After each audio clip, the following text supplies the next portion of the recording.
बदलाव कर दिया गया है। पहले चरण की बात करें तो ऑटो और ई रिक्शा के रूट को डायवर्ट किया गया है। हालांकि इस आदेश का कोई असर दिख नहीं रहा। ट्रैफिक पुलिस के अनुसार उन्हें ऐसी सूचना अब तक दी नहीं गई है। वहीं ऑटो चालकों का यह कहना है कि इस फैसले से उन्हें परेशानी तो जरूर होगी, पर वो सरकार का सहयोग करने के लिए तैयार हैं। कांटा टोली का जायजा लिया न्यूज़ 18 संवाददाता अविनाश कुमार ने। कांटा टोली में फ्लाईओवर निर्माण को लेकर कई बदलाव किए गए हैं। अब कांटा टोली के रास्ते से ऑटो और ई रिक्शा नहीं जा पाएंगे, मतलब इस रास्ते से पार नहीं हो सकेंगे।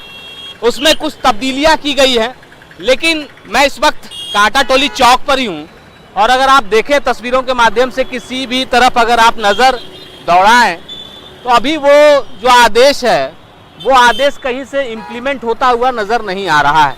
चाहे आप किसी भी रास्ते की तरफ नज़र फेर लें, फिलहाल जो जानकारी दी जा रही है, जो यहाँ ट्रैफिक के जवान हैं उनको जो सूचना अब तक नहीं पहुंची है, उसके आधार पर भी अगर हम बात करें, उनका कहना है कि किसी भी तरह की कोई जानकारी नहीं दी गई है।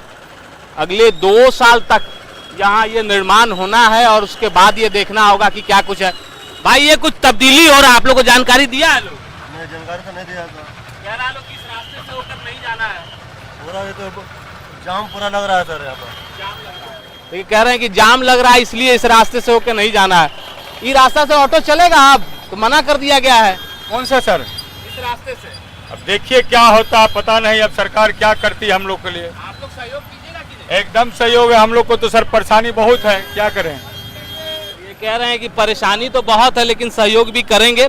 लेकिन अभी फिलहाल अगर आप देखें जिस तरह से फ्लाईओवर का निर्माण हो रहा है और लगातार काम तेजी के साथ आगे बढ़ना है, तकरीबन 224 करोड़ रुपए इस फ्लाईओवर के निर्माण में खर्च होना है। 2 साल का वक्त लगेगा, लेकिन इस दौरान जो जाम की स्थिति है, उस जाम की स्थिति से निपटने के लिए ही ये चीजें की गई हैं।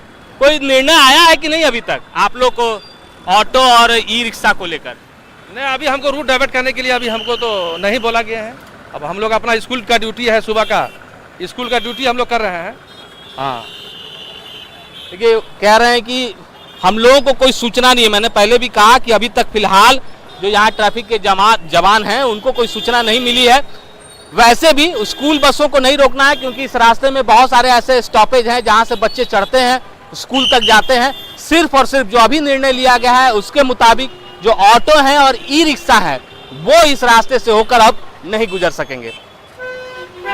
न्यूज़ 18 के लिए रांची से अविनाश कुमार।